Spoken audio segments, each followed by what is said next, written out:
फेयरफ्लिक्स entertainment के फिल्मी बातें कार्यक्रम में आज बातें करते हैं ट्रेजेडी क्वीन मीना कुमारी की जिंदगी के कुछ छुए अनछुए पहलुओं के बारे में।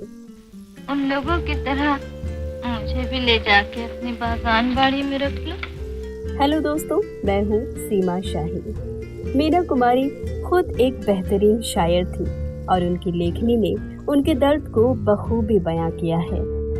मीना कुमारी लिखती हैं, हंसी थमी है इन आँखों में यूं नमी की तरह, हंसी थमी है इन आँखों में यूं नमी की तरह, चमक उठे हैं अंधेरे भी रोशनी की तरह, यूं तेरी राह गुजर से दीवाना वार गुजरे, यूं तेरी राह गुजर से दीवाना वार गुजरे, कंधे पर अपने रख के अपना मजार गुजरे। ये बड़ा ही अजीब इत्तेफाक है कि मीना कुमारी ने सिल्वर स्क्रीन पर ट्रेजेडी को बखूबी उकेरा और पता नहीं किस तरह उनकी ट्रेजेडी का किरदार उनकी अपनी निजी जिंदगी के किरदार में भी शुमार हो गया। ऐसा कब हुआ, कैसे हुआ, ये तो पता नहीं, लेकिन लोग उन्हें ट्रेजेडी क्वीन के नाम से जानते हैं। आज तक किसी दूसरी औरत ने इतना बड़ा बलिदान दिया है भला? मीना कुमारी ने कोठे के नर्क से निकलकर फिल्मी दुनिया में प्रवेश किया था। इसी बात से अंदाजा लगाया जा सकता है कि दुख किस तरह उनकी जिंदगी में शुमार रहा होगा। 1 अगस्त 1933 को जन्मी मीना कुमारी का असली नाम था महजबे बानो। उनके पिता अली बख्श पारसी रंगमंच के एक बड़े कलाकार थे और उनकी मां प्रभावती देवी एक मशहूर नृत्यांगना थी। उनका फिल्मी सफर वर्ष 1939 में विजय भट्ट के निर्देशन में बनी फिल्म लेदर फेस से शुरू हुआ, जिसमें उन्होंने बच्चे का किरदार निभाया था। 1940 में विजय भट्ट की ही फिल्म एक ही भूल में इनका नाम बेबी मीना रखा गया और 1946 में आई फिल्म बच्चों का खेल से बेबी मीना मीना कुमारी के नाम से जानी जाने लगी। मीना कुमारी की शुरुआती फिल्में पौराणिक कथाओं पर आधारित हुआ करती थी। श्री गणेश महिमा, वीर घटोत्कच और हनुमान पाताल विजय आदि। आगे चलकर उनके फिल्मी करियर में उड़ान आती है 1952 में आई फिल्म बैजू बावरा से। बैजू बावरा में गौरी के किरदार ने उन्हें घर घर पहुंचा दिया। ये फिल्म 100 हफ्ते तक लगातार पर्दे पर रही और 1954 में इस फिल्म के लिए उन्हें पहले फिल्म फेयर अवार्ड में सर्वश्रेष्ठ अभिनेत्री के पुरस्कार से नवाजा भी गया। साल 1953 तक मीना कुमारी की 3 फिल्में आ चुकी थीं, जिनमें परिणीता और 2 बीघा जमीन शामिल है। परिणीता ने मीना कुमारी के लिए एक नए तरह की भूमिका दी, जिसने भारत की महिलाओं को अलग ढंग से प्रभावित किया। मेरी इजाजत के बगैर अंदर क्यों आ रहे हो? मुझे आना तो नहीं चाहिए टीचर। उनके अभिनय की खास शैली और उनकी आवाज का जादू उनकी फिल्मों में लगातार छाया रहता था और उन्हें लगातार दूसरी बार सर्वश्रेष्ठ अभिनेत्री के पुरस्कार से सम्मानित भी किया गया। साल 1954 से 1956 के बीच मीना कुमारी ने विभिन्न प्रकार की फिल्मों में काम किया। आगाज तो होता है, अंजाम नहीं होता, जब मेरी कहानी में वो नाम नहीं होता। मीना कुमारी ने जी तोड़ मेहनत की और अपने परिवार को आर्थिक तंगी से बाहर निकाला। मीना के परिवार में पैसों की कमी अब नहीं हुआ करती थी, मगर मीना कुमारी की जिंदगी के दुख भी कम नहीं हुए। चुप क्यों? बोलो, मैं कहती हूँ जवाब दो मुझे। उन्होंने 18 वर्ष की उम्र में 34 साल के कमाल अमरोही से शादी की। मीना कुमारी कमाल अमरोही को दिल से चाहती थी, मगर शादी के बाद उनके सारे सपने टूटते चले गए। कि जैसे चांद और सूरज को ग्रहण लग जाता है, बीजगुप्त को भी कुछ समय के लिए ग्रहण लग गया था। मीना कुमारी बड़ी स्टार बन चुकी थी और उनसे मिलने और उन्हें फिल्मों का ऑफर देने वालों की भीड़ घर में जमा रहती थी और इस बात से कमाल अमरोही को जलन होने लगी थी। इसलिए उन्होंने मीना कुमारी के साथ कई बार मार पिटाई की। वो चाहते थे कि मीना कुमारी फिल्मों में काम करना छोड़ दें। दावा किया जाता है कि एक बार तो उन्होंने मीना कुमारी को गुस्से में तलाक दे दिया था। 3 बार तलाक तलाक तलाक बोलने पर मीना और अमरोही का तलाक हो गया। मीना कुमारी अपनी निजी जिंदगी से इस कदर परेशान थी कि उन्हें शराब की लत लग गई, जिससे उनका लीवर खराब हो गया।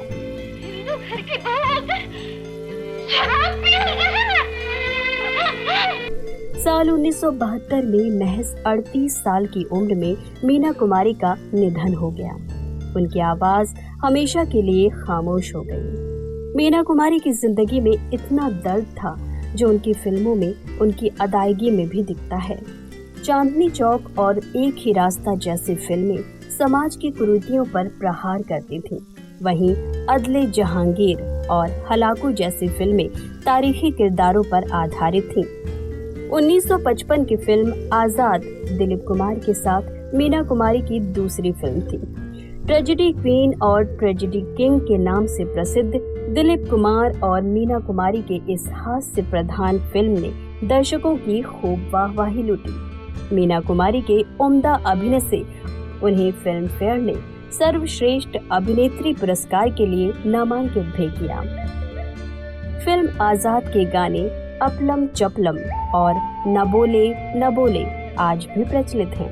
1957 में मीना कुमारी 2 फिल्मों में पर्दे पर नजर आईं। पहली फिल्म मिस मैरी में मीना कुमारी ने दक्षिण भारत के मशहूर अभिनेता जेमिनी गणेशन और किशोर कुमार के साथ की। दूसरी फिल्म शारदा ने मीना कुमारी को भारतीय सिनेमा की ट्रेजेडी क्वीन बना दिया। ये उनकी राज कपूर के साथ की हुई पहली फिल्म थी, जब उस जमाने की सभी अदाकाराओं ने इस रोल को करने से मना कर दिया था।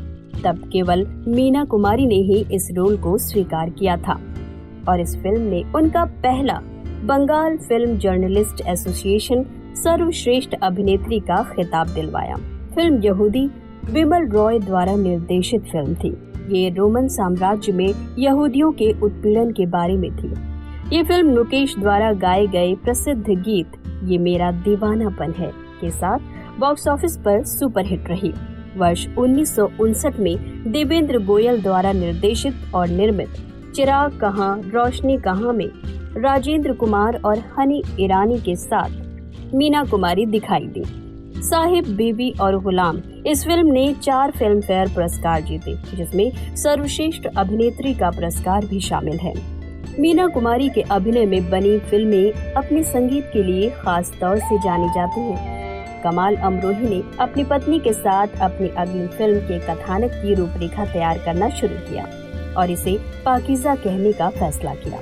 मीना कुमारी ने फिल्म को पूरा करने के लिए ठान लिया था। अपने तेजी से बिगड़ते स्वास्थ्य के बावजूद उन्होंने अपने प्रदर्शन को अंतिम रूप दिया। पाकीज़ा का 3 फरवरी 1972 को मध्य बॉम्बे के मराठा मंदिर थिएटर में एक भव्य प्रीमियर हुआ और प्रिंट एक अलंकृत पालकी पर रखे जा रहे थे। प्रीमियर के दौरान मीना कुमारी कमाल अमरोही के बगल में बैठी थी। जब मोहम्मद जहूर खयाम ने मीना कुमारी को शाहकर बन गया यानी ये अनमोल है ये कह के बधाई दी तो वो रो पड़ी।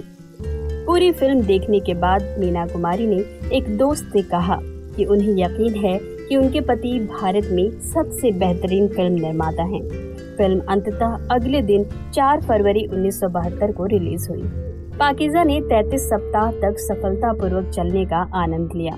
मीना कुमारी ने मरणोपरांत पाकीज़ा के लिए अपना 12वां और अंतिम फिल्म फेयर नामांकन प्राप्त किया। मीना कुमारी एक पार्श्व गायिका भी थी। उन्होंने 1945 तक बहन जैसी फिल्मों के लिए एक बाल कलाकार के रूप में गाया। एक नायिका के रूप में उन्होंने 1946 में दुनिया एक सराय, 1948 में पिया घर आजा, 1948 में ही बिछड़े बालम और 1966 में पिंजड़े के पंछी जैसी फिल्मों के गीतों को अपनी आवाज दी। उन्होंने 1972 की पाकीज़ा के लिए भी गाना गाया था। हालांकि इस गाने का फिल्म में इस्तेमाल नहीं किया गया था और बाद में इसे 1977 पाकीज़ा रंग बार रंग एल्बम में रिलीज किया गया था। फिल्म पाकीज़ा के रिलीज होने के 3 हफ्ते बाद मीना कुमारी की तबीयत बिगड़ने लगी। 28 मार्च 1972 को उन्हें बम्बई के सेंट एलिजाबेथ अस्पताल में दाखिल करवाया गया। 31 मार्च 1972 गुड फ्राइडे वाले दिन महज 38 साल की आयु में मीना कुमारी ने अंतिम सांस ली। पति कमाल अमरोही की इच्छानुसार उन्हें बम्बई के मझगांव स्थित रहमताबाद कब्रिस्तान में दफनाया गया। वो अपनी जिंदगी को एक अधूरे साज, एक अधूरे गीत, एक टूटे हुए दिल, परंतु बिना किसी अफसोस के साथ समाप्त कर गई। तो ये था हमारा आज का फिल्मी बातें कार्यक्रम। आलेख मोहन धनराज का था। आपको हमारा ये कार्यक्रम कैसा लगा हमें कमेंट करके जरूर बताइएगा। और हाँ, चैनल को लाइक और सब्सक्राइब करना ना भूलिएगा ताकि हमारे अगले वीडियो की नोटिफिकेशन सीधे आप तक पहुंचे। तो दीजिए सीमा शाही को इजाजत। नमस्कार।